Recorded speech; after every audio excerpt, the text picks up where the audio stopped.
The penthouse should have been humming with the noise of life, but as Nathan Cole turned the key, the silence pressed heavy against his chest. The marble floors reflected a home too perfect, as though staged for a magazine spread rather than lived in by children. Yet the air carried something that didn't belong, an acrid note of spoiled formula seeping from the kitchen.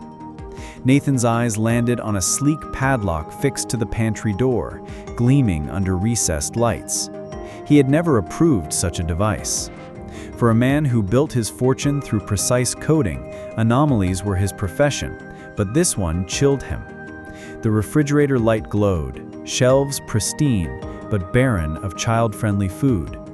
Perfection had become a disguise, and every corner whispered that order here was not evidence of care, but the absence of it. Something small and fragile was missing in the silence.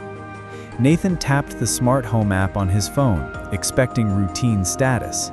Instead, the log spilled 3 weeks of pantry locks, each authorization tied to Sabrina's device. The timestamps repeated like a cruel algorithm, locking away meals at precisely the hours children should have been fed. His chest tightened as he imagined his son and daughter watching the door beep shut in front of them. Then, a sound broke the sterile quiet, a whimper, thin and uneven, bleeding through the stillness from the living room. He followed it with dread rising, each step echoing too loud in a place designed to mute. Luxury furniture sat in its showroom arrangement, untouched. In the center, the sound grew clearer, not the cry of a child content and tired, but the weak protest of a body short on strength. The perfection of the home became grotesque, an exhibition masking deprivation. The sight that met him shredded the calm exterior he had carried from airport to front door. On the polished floor sat Mia, her 7-year-old frame dwarfed by the room, her honey blonde hair tangled into knots, cheeks sunken against fair skin. She clutched Noah, only 10 months old, folding him tightly against her chest, as though her small arms could create the fortress no walls had offered. The infant's cry rasped with exhaustion rather than volume, his once rounded face drawn and pale. The dress Mia wore, once pink, now sagged like fabric borrowed from another life, its stains mapping days of neglect. Against the backdrop of floor-to-ceiling windows framing the city skyline, the children seemed out of place, ghostly, frail shapes where energy should have been overflowing. Nathan felt his success mocked by the fragility before him. The silence broke, not with relief, but with unbearable recognition. He lifted Noah carefully, and the weight startled him. The child felt too light, bones pressing under soft skin where healthy fullness should have been. Beneath the baby's small legs, raw patches glared red from prolonged neglect, an angry rash untreated for days. Nathan turned to Mia, her tiny hands stiff and reddened, ridged with marks no child should carry. The roughness on her knuckles spoke of scrubbing and scouring, not schoolwork and play. The harsh light from the chandelier above made every wound visible, as though the apartment itself wanted to bear witness. Wealth glistened in every polished surface, yet it had failed to shelter the only treasures that mattered. The realization slammed harder than jet lag or fatigue. Abundance had been weaponized, and deprivation had hidden in plain sight. His empire, worth millions, had not bought safety for the children meant to be priceless. Nathan's instincts, trained for strategy and proof, ignited in crisis. He pulled his phone, recording the state of the room, the pantry door, the bottle crusted with sour formula, the empty fruit bowl abandoned on the counter. Each frame captured with a clock in sight, every image preserved against denial. His steps moved deliberately, filming the evidence as he dialed emergency services. The act was mechanical, but inside, a father's panic pressed hard against a businessman's precision. He moved from room to room, documenting the sterile counters that bore no trace of meals prepared, no scattered toys, no signs of children allowed to live. In each sterile reflection, he saw only neglect. The silence of the penthouse, once a symbol of luxury, now registered as a crime scene without chaos. Perfection had been redefined, not the absence of mess, but the absence of care itself. The front door opened again, not with joy, but with the arrival of a performance. Sabrina Hart appeared as polished as a magazine cover, chestnut hair brushed to shine, blouse free of a wrinkle, manicure flawless. She carried the aura of someone stepping into a staged photograph, but the scene around her had already spoken its truth. The gleaming counters, arranged decor, and her composed entrance formed a tableau designed to impress. Yet beside her, Mia's sunken face and Noah's limp frame revealed the fracture. Image and reality clashed in that room, one whispering calculated order, the other screaming neglect. Nathan's recording lens captured both, not as conflicting narratives, but as proof that a surface can hide cruelty. In that moment, the penthouse no longer felt like home. It was an exhibit of deception, where appearances had been weaponized against the smallest and weakest. Before official uniforms arrived, the neighbor's door clicked across the hall. Ruth Whitaker stepped inside with the steady presence of someone trained for triage. Her silver bob framed a face both kind and unsparing. In her hands, a clipboard bore dates and times already written.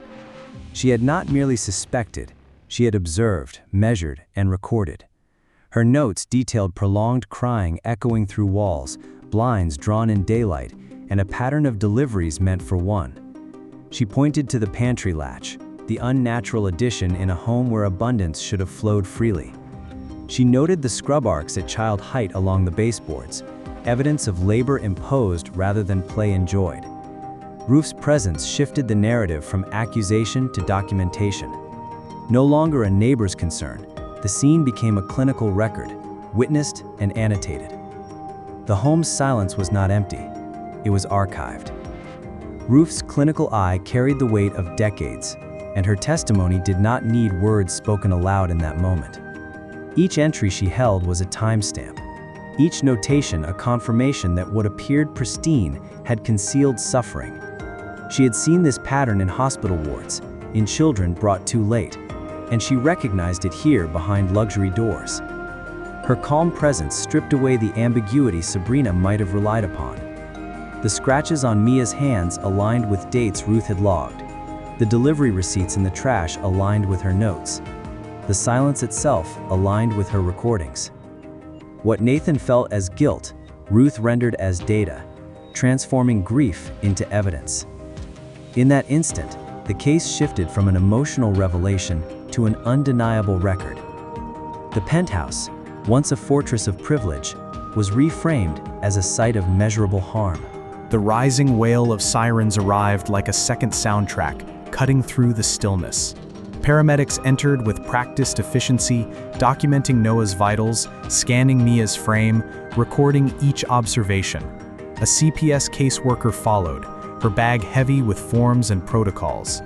Nathan continued filming, capturing timestamps, placing a clock within the frame to anchor each shot. His phone became both shield and ledger, ensuring no shadow of denial could later erase what had been done.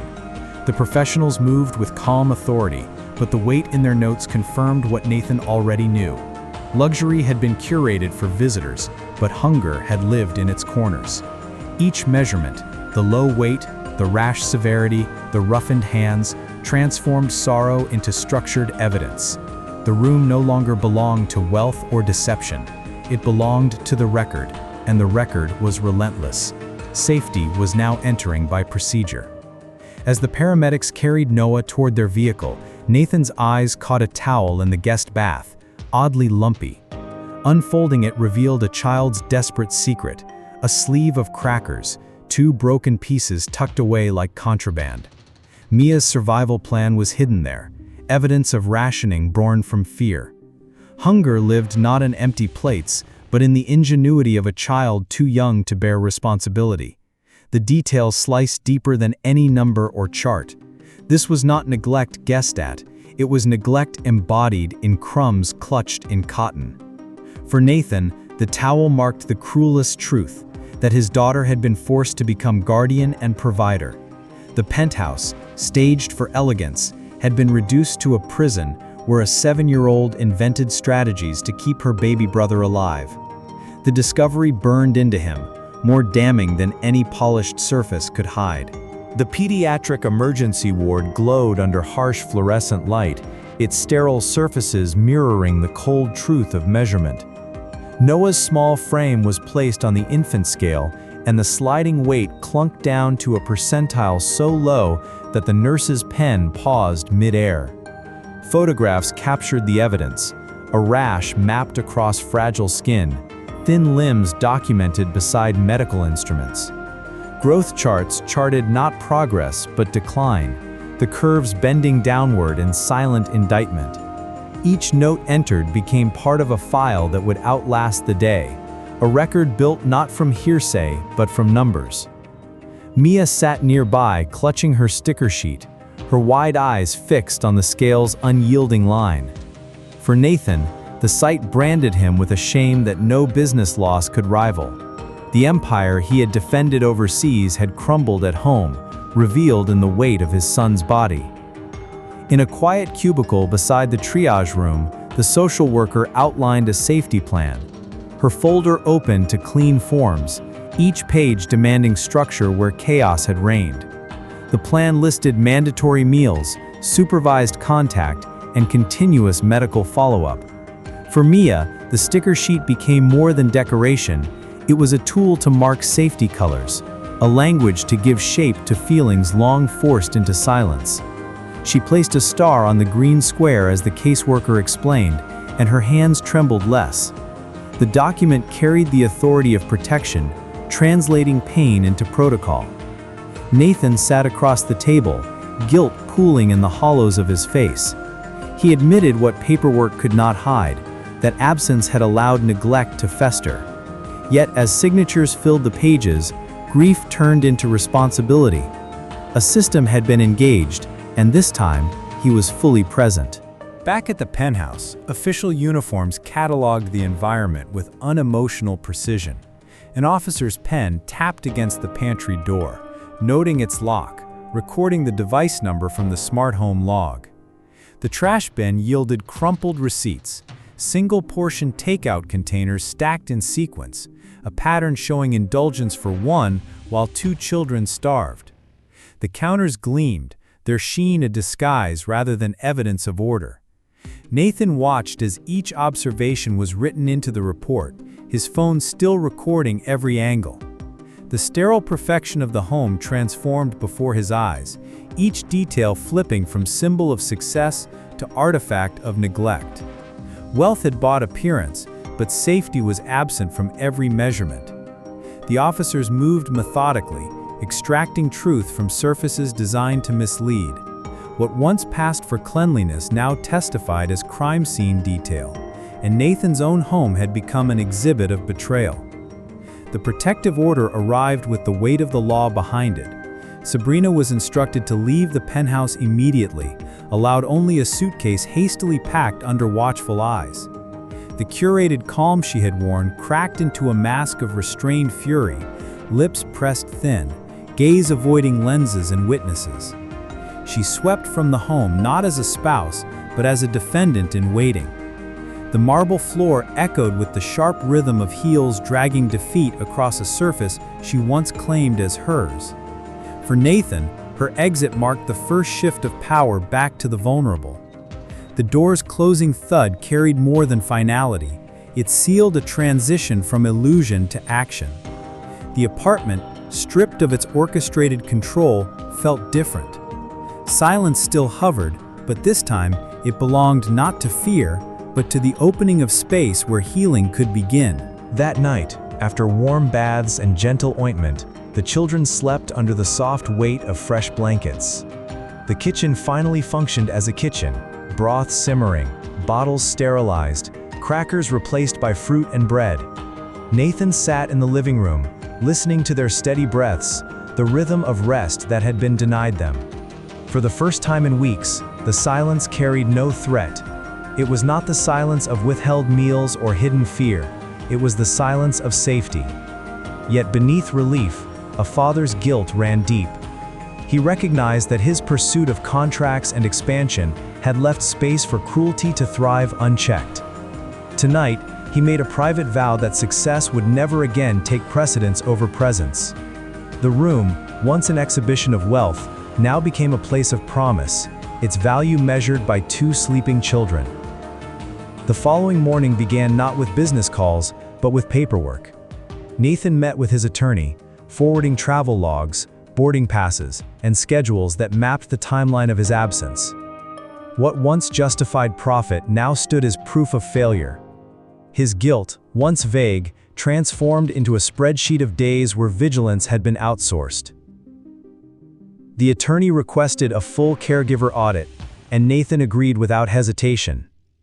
His empire had thrived on metrics, and now he would apply the same scrutiny to fatherhood. The office, once filled with contracts, now housed safety charts and therapy schedules.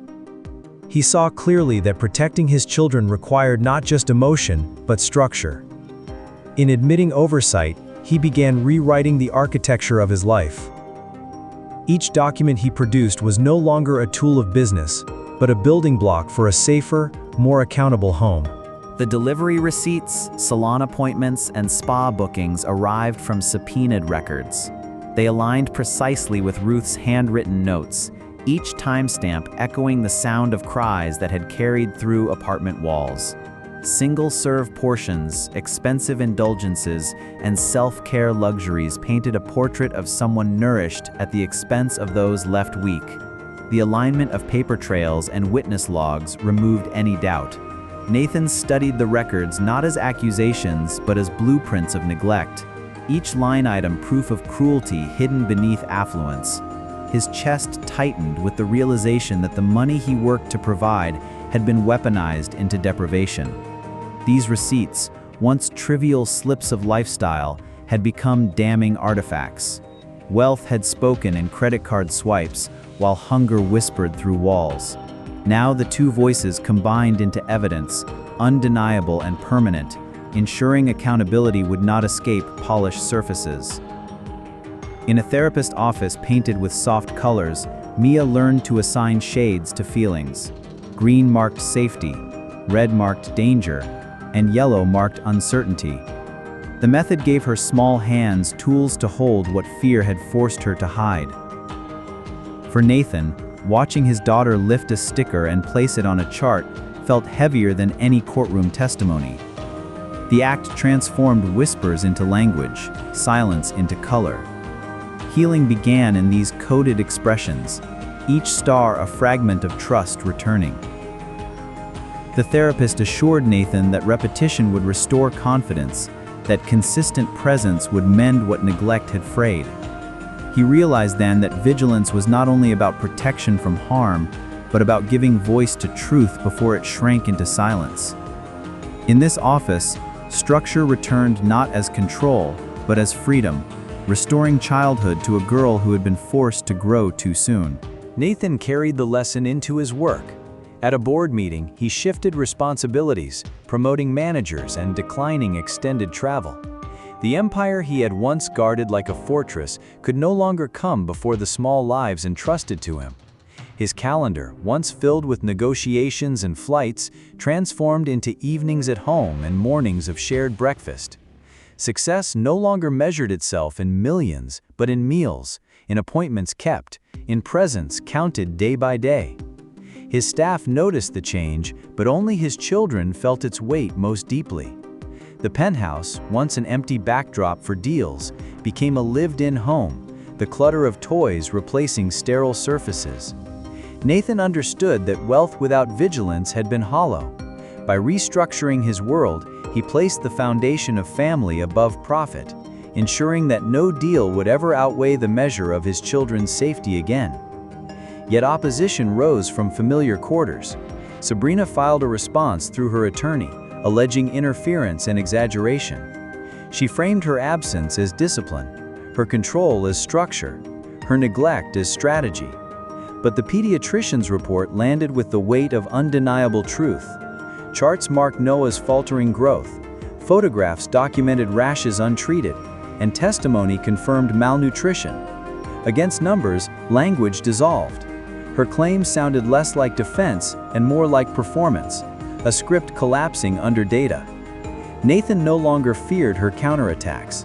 The record spoke louder than manipulation, and the court's focus narrowed on the best interests of children. What began as suspicion now stood as a structured case, fortified by medical evidence and witness logs. The empire she had sought to share had rejected her, and the family she had pretended to nurture now bore documented scars. No pretense could outweigh the facts. From Ruth's meticulous logs came not only handwritten notes, but also a short audio file captured on a clinical recorder. The sound was brief yet devastating, instructions that tied silence to food, threats that linked hunger with compliance. The voice on the tape echoed through the courtroom with sterile precision, time-stamped and authenticated. Nathan listened with his jaw clenched, each second confirming the nightmares Mia had been too afraid to speak. What had once lived only as whispers from a child's lips now existed as irrefutable evidence. The audio transformed claims into fact, stripping away denial and performance. For the judge, the voice carried the clarity of proof. For Nathan, it was the sound of betrayal made permanent. What Ruth had documented from across a wall now became the cornerstone of protection, a professional act that gave children their first true shield. The smart home system added another layer to the record. Audit logs displayed clear sequences of pantry locks initiated by Sabrina's device, each toggle aligned with mealtimes children had been denied. Screenshots printed into evidence showed device IDs, times, and repeated schedules. Technology, once marketed as convenience, had become witness to cruelty. The locked pantry revealed itself not as error but as pattern, an algorithm of deprivation built into daily life. Nathan studied the logs with the same precision he once gave to corporate code, but this time every line cut deeper than profit and loss. The home automation that should have simplified comfort had exposed neglect with digital certainty. What had been hidden in silence was now recorded in binary, a ledger of control disguised as discipline. The house itself had spoken, and its language condemned the one who orchestrated hunger. The courthouse carried a hushed tension as the case was called. Rows of benches filled with muted murmurs, the weight of testimony settling on the air. Nathan sat with documents stacked before him, each page an artifact. Photographs, medical reports, witness logs, digital receipts. Across the aisle, Sabrina arranged her polished appearance with careful poise, but polish no longer held power. The judge's eyes moved over the files like a surgeon tracing an incision line, precise and unhurried. For Mia, the hall felt too large, but the sticker in her hand reminded her of color-coded safety. Noah's presence remained in medical reports, his body too fragile for long hearings. The room was no longer about accusation, but about preservation. Each document added another layer of truth until the narrative solidified beyond argument. The courthouse transformed into a crucible where appearances dissolved into accountability. Testimony unfolded with clinical precision. Ruth delivered her notes without flourish, presenting data like a nurse accustomed to triage rather than speculation. The pediatrician described growth curves, rashes, and nutritional deficits with the authority of science.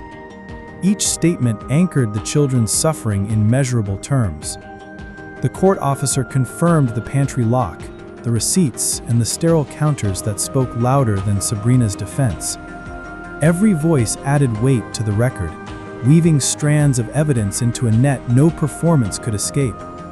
Sabrina's attempt to reframe neglect as structure faltered against charts and timestamps.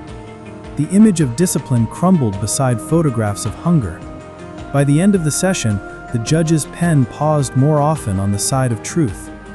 The courtroom had moved from uncertainty to clarity. Deception had no more shadows to hide in. The record stood unshakable. The ruling arrived not as drama, but as measured decree. The court extended the protective order indefinitely, restricting Sabrina's contact to supervised visits under agency oversight. Attendance in parenting and trauma education courses was mandated before any reconsideration. The decision framed the children's best interests as the immovable center of the case. Nathan exhaled a breath he hadn't realized he was holding, the weight of official recognition settling into his bones.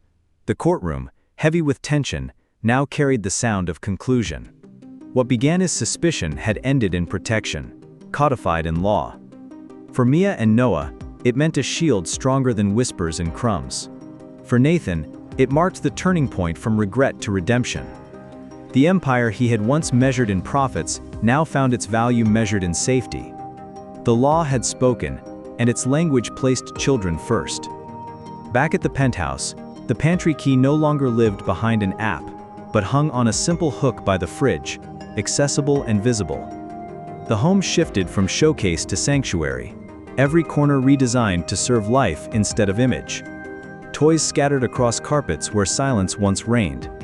The refrigerator, once barren, now brimmed with fruit, milk, and leftovers ready for small hands. For the first time in weeks, laughter replaced whimpers, though faintly at first. The transformation was an instant, but the house itself seemed to breathe differently. Nathan found solace in these small signs: the clatter of cereal bowls, the hum of a bottle warmer, the sound of feet against marble floors. The penthouse, stripped of its role as exhibit, had become a place where children could exist freely. The wealth surrounding them no longer served appearances, but daily acts of nourishment. Nathan interviewed caregivers with a scrutiny once reserved for corporate hires. References were called directly, histories checked beyond surface. From this process came Nora Fields, a nanny with a reputation for warmth and dependability. She entered the home not as replacement, but as reinforcement, building routine where chaos had lingered. Together they designed simple structures, open snack baskets at child height, printed weekly menus pinned on the fridge, schedules marked with colors Mia could read. Nathan's presence anchored it all. Evenings spent cooking, mornings spent preparing backpacks, afternoons logged in calendars not as meetings, but as memories. Wealth had once been measured in contracts signed overseas. Now it was measured in pancakes flipped on Sunday mornings. With Nora's help, the foundation grew steadier, but it was Nathan's commitment that turned the house into a home where safety lived in every corner. Over the following weeks, Noah's cheeks filled out, the hollows of malnutrition replaced by soft roundness. His rash faded, and his cry regained its healthy volume, a sound both demanding and reassuring. Mia began to move differently, her steps lighter, her posture less defensive. Her honey blonde hair, brushed and clipped, framed a face that began to carry color again. Trust did not return all at once, but it grew in fragments, in laughter at small jokes, in appetite for meals she once feared to miss, in sleep uninterrupted by nightmares. Nathan marked these changes with quiet gratitude, documenting them not for evidence, but for memory. The transformation of his children mirrored the transformation of himself. Healing lived not in sweeping gestures, but in ordinary moments finally restored. The penthouse no longer resembled an exhibit of wealth, but the lived-in home of a family mending. On the hallway shelf, 3 new frames appeared. The first captured Mia's smile returning after weeks of silence. The second showed Noah mid-laugh with milk on his lip. And the third held a printed card with the words, "Family First," dated and centered. These images stood not as decoration, but as markers of survival and growth. They replaced the sterile art once curated for design magazines, injecting authenticity into walls that had once carried pretense.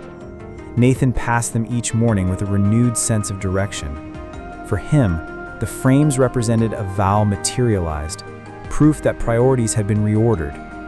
Each photograph reminded him of the narrow distance between safety and neglect, and of the choice he had made to close that gap permanently. The hallway no longer served as a gallery of wealth, but as a shrine to resilience and love. Night returned, and the penthouse fell quiet once more. Yet the silence was no longer heavy with fear, but gentle with rest. In one room, Noah's steady breaths rose and fell, the rhythm of a body finally nourished. In another, Mia lay beneath her blankets, her small frame relaxed, her hands still resting on the green square of her sticker chart. Nathan stood in the doorway watching, the glow from the hall light framing the scene.